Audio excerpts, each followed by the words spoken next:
완도와 더불어 함께하는 완도 주사랑교회. 오늘 우리에게 주신 하나님의 말씀은 에스겔 22장 17절에서 31절까지 말씀입니다. 에스겔 22장 17절에서 31절까지 우리 하나님의 말씀을 한 절씩 교독해서 읽겠습니다. 여호와의 말씀이 내게 임하여 이르시되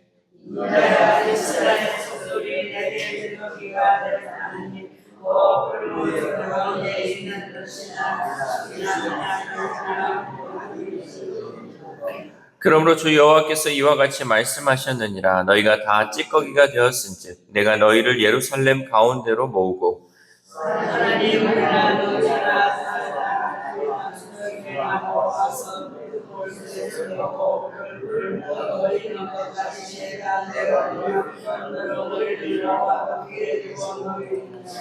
내가 너희를 모으고 내 분노의 불을 너희에게 불면 너희가 그 가운데에서 녹되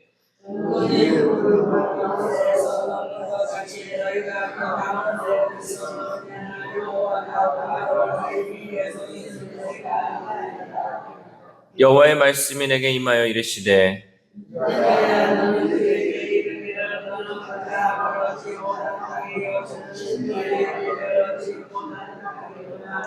그 가운데 선지자들의 반역함이 우는 사자가 음식물을 움킴 같았도다. 그들이 사람의 영혼을 삼켰으며 재산과 보물을 탈취하며 과부를 그 가운데 많게 하였으며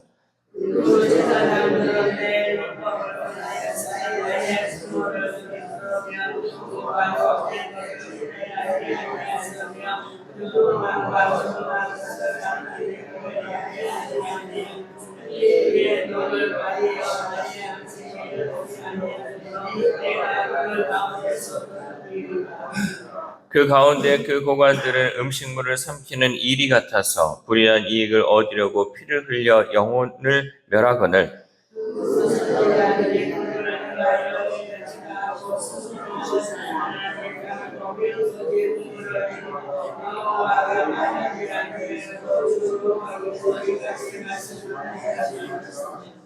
이 땅 백성은 포악하고 광탈을 일삼고 가난하고 궁핍한 자를 압제하고 나그네를 부당하게 학대하였으므로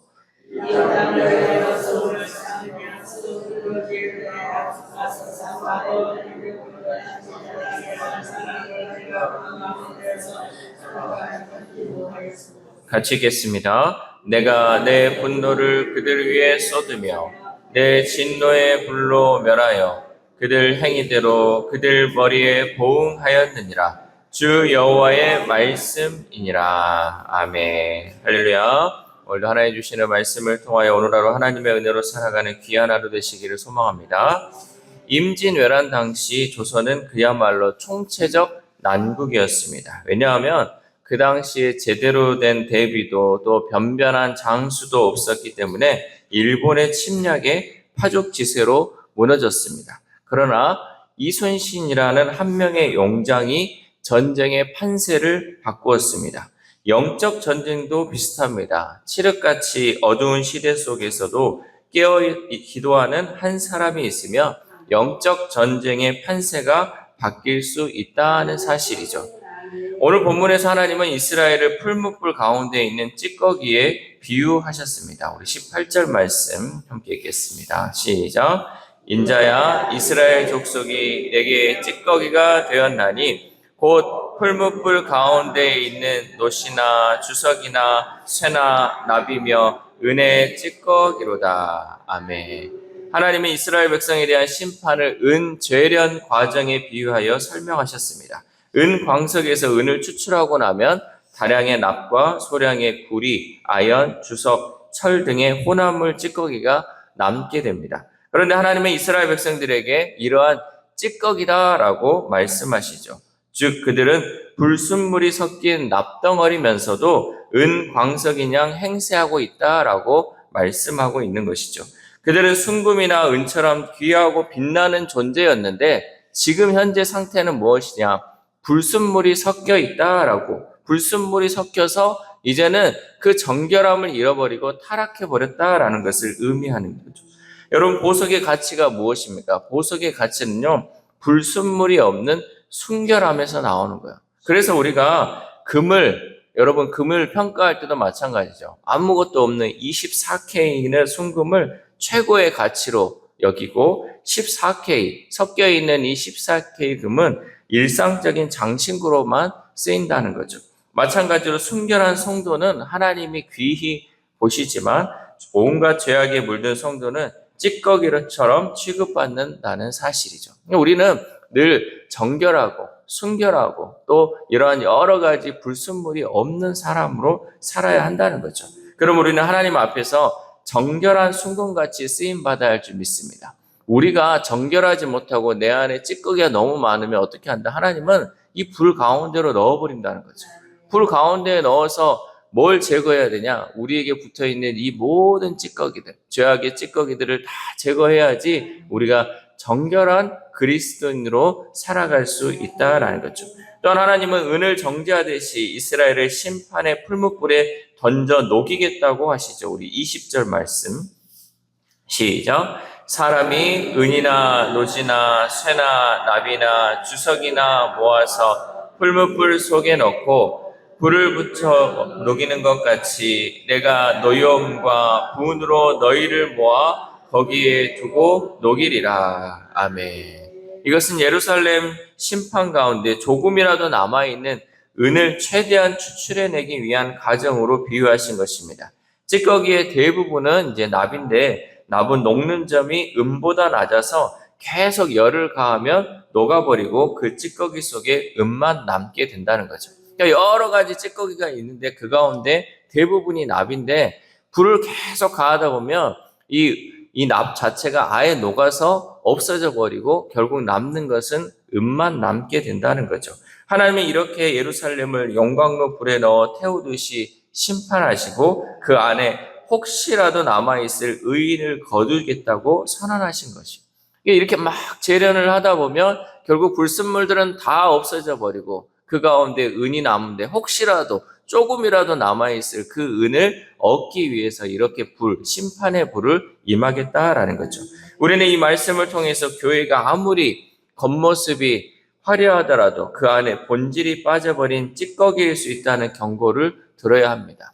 겉으로 보기에 있어서 어리석은 사람들은 성도의 수나 건물의 크기와 유명세로 교회를 평가하지만 하나님은 그 안에 본질, 곧 복음에 합당한 삶을 살고 있는가를 보신다라는 사실이죠. 만약 그 본질이 잘 나타나지 않는다면 하나님은 교회를 도가니에 넣어서 그 속에 본질이 얼마나 남아있는지 보겠다고 하실지도 모릅니다. 그러므로 우리는 화려한 겉모습에 신경 쓰기보다는 신앙의 본질이 회복될 수 있도록 늘 깨어 기도해야 할 줄 믿습니다. 여러분의 삶을 여러분이 돌아보시고 이 안에 정말 껍데기만 있는지 아니면 찌꺼기만 여기에 붙어 있는지 아니면 신앙의 본질 이 안에 예수 그리스도 외에 다른 것들이 많이 있는지를 우리가 스스로 점검하고 돌아보아야 한다라는 사실이죠. 안 그러면 하나님께서 이 풀무불에 넣어가지고 모든 것이 다 태워 없어지도록 해버린다라는 것을 우리는 잊지 말아야 한다는 거죠. 또한 하나님은 이스라엘이 정결하지 않고 비가 내리지 않는 진노의 땅이 되었다고 선언하십니다. 우리 24절 말씀 시작. 인자야 너는 그에게 이르기를 너는 정결함을 얻지 못한 땅이요 진노의 날에 비를 얻지 못한 땅이로라 하라. 아멘. 하나님이 이스라엘 땅을 이렇게 정결하지 않고 비가 내리지 않는 진노의 땅이라 선언하시면서 하나님은 이스라엘 백성들이 범한 죄악들을 그 이후에 25절 이후에 쭉 이제 열거를 하고 있죠. 첫 번째는 25절에 보니까 하나님의 뜻을 전해야 할 그 선지자들은 사리 사역을 추구할 뿐이고 고아나 과부들과 같은 사회적 약자들을 돌보지 않았다는 것입니다. 두 번째로 26절을 보면 제사장들은 성물과 속된 것을 구별하지 않고 안식일 규례도 무시하는 등 하나님의 이름을 모욕했다라고 지적하고 있습니다. 또 세 번째로 27절에 보면 고관들이 불의한 이익을 위해 억울한 이들을 폭압으로 다스렸고 네 번째로 28절에서 선지자들이 또한 그 고관들의 그러한 모습들을 정당화하면서 이익을 나눠 가지는 일이 벌어졌다라는 거죠.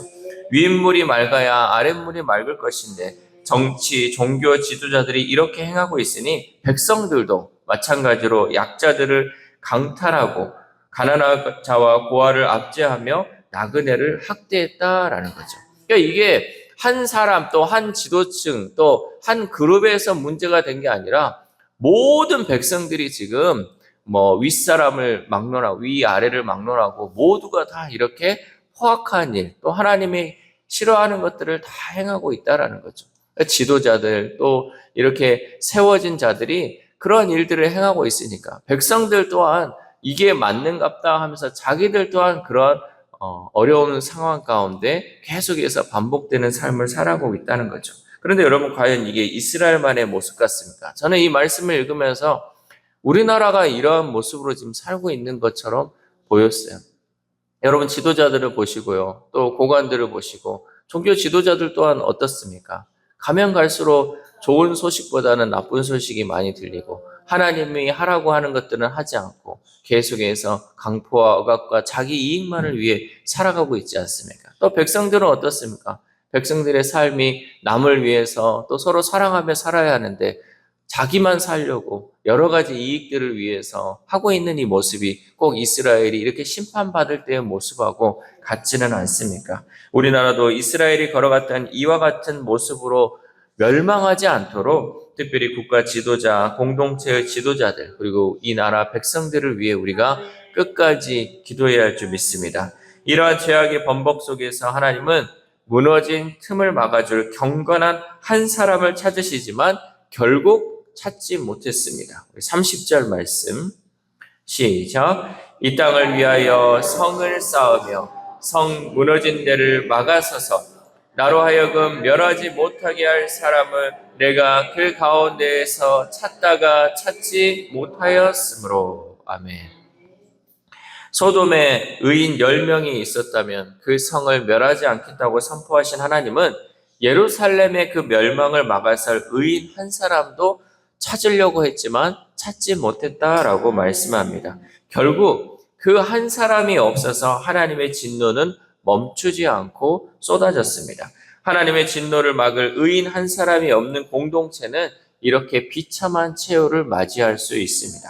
그런데 이것을 여러분 다시 말하면요, 깨어 기도하는 의인 한 사람만 있어도 그 공동체를 살릴 수 있다는 말입니다. 그 한 사람이 누가 되어야 하겠습니까? 바로 그 한 사람이 이 새벽에 기도하는 우리가 되어야 할 줄 믿습니다. 우리 때문에 심판이 위배되고요, 우리 때문에 공동체가 살아가고 우리 때문에 나라가 살아갈 수 있기를 소망합니다. 사랑하는 우리 사랑교회 성도 여러분, 하나님은 많은 사람을 요구하지 않습니다. 우리는 겉으로 보일 때 사람이 많아야지 일을 하는 것이고 사람이 많아야 역사가 일어난다고 생각을 해요. 그러나 하나님은 많은 사람을 원하지 않으십니다. 단 한 사람을 찾으십니다. 무너진 틈에 서서 중보하고 하나님의 심판을 막아줄 한 사람을 찾으셨지만 안타깝게도 그 한 사람이 없었습니다. 지금 이 시대에도 하나님은 깨어 기도하는 한 사람을 찾고 계십니다. 다른 사람이 아니라 바로 내가 그 한 사람이 되어서 나로 인해 가정과 교회 그리고 이 나라가 살아날 수 있기를 소망합니다. 이 새벽 우리가 함께 기도할 때 하나님, 이스라엘의 심판받는 이유들을 보니 우리나라와 크게 다를 게 없음을 보게 됩니다. 특별히 우리나라 국가의 지도자와 공동체의 지도자들이 악한 길에 빠지지 않고 하나님을 두려워하여 하나님이 기뻐하시는 길을 걸어가게 해달라고 기도합시다.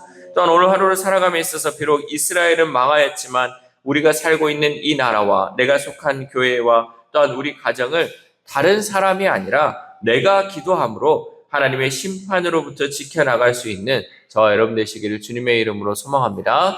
기도하겠습니다. 하나님 감사합니다. 이 새벽에도 우리를 깨워주시고 기도할 수 있는 기도의 자리로 불러주심에 감사를 드립니다. 날마다 하나님 우리가 깨어서 기도해야 하건만 내 육신의 연약함을 핑계로 기도하지 못하였고 하나님의 말씀에 귀 기울이지 못하였고 내 삶을 이 세상 사람과 다를 바 없이 살아갔던 우리의 인생을 돌아봅니다. 하나님 오늘 이 말씀을 통하여서 우리가 이제는 하나님 깨어있는 그 한 사람이 되기를 소망합니다. 하나님의 진노를 막을 수 있는 그 한 사람이 되기를 소망합니다. 깨어 기도하는 그 한 사람이 되기를 소망합니다. 하나님 우리 가운데 임재하여 주심을 통하여서 우리의 모든 불순물들을 제거함을 통하여서 온전히 하나님께 쓰임받는 그 한 사람이 되는 우리 모든 새벽의 식구들 될 수 있도록 주님 도와주시옵소서. 특별히 아픈 환우들을 위해서도 하나님 우리가 늘 중보하며 기도합니다. 하나님 우리의 기도를 통하여서 정말 우리가 기도하는 그 기도를 통하여서 그 아픈 환우들의 하나님 그 모든 질병을 사하여 주시고 그 모든 아픈 부위가 치유됨을 통하여서 온전한 회복을 통하여서 하나님께 쓰임받는 우리 환우들의 삶이 될 수 있도록 도와주시옵소서. 또한 우리의 다음 세대 우리의 자녀들도 있습니다. 하나님 저 영혼들 그저 냅둬 버리지 마시고 하나님께서 그 영혼들 마음을 붙잡아 주심을 통하여서 그들이 온전히 하나님 앞에 서서 순결하게 주께 쓰임받는 우리의 자녀들, 우리의 다음 세대들 될 수 있도록 도와주시옵소서. 또한 오늘 하루를 살아갑니다. 하나님 주신 말씀, 오늘도 우리에게 임한 이 말씀이 하나님 한 귀로 듣고 한 귀로 흘려버리고 또한 이 교회 문을 나서고 또 이 말씀을 끝냄을 통하여서 하나님이 다 잊어버리는 것이 아니라 이 말씀이 내 마음밭에 새겨짐을 통하여서 늘 깨어 기도하는 자 되게 하시고 내 주변에 있는 모든 영혼들을 살리기 위한 막중한 책임을 가지고 하나님 이 하루도 하나님의 영광을 위해 살아가는 귀한 하루 될 수 있도록 도와주시옵소서. 이 모든 말씀 우리를 구원하여 주신 예수 그리스도의 이름으로 기도드립니다. 아멘.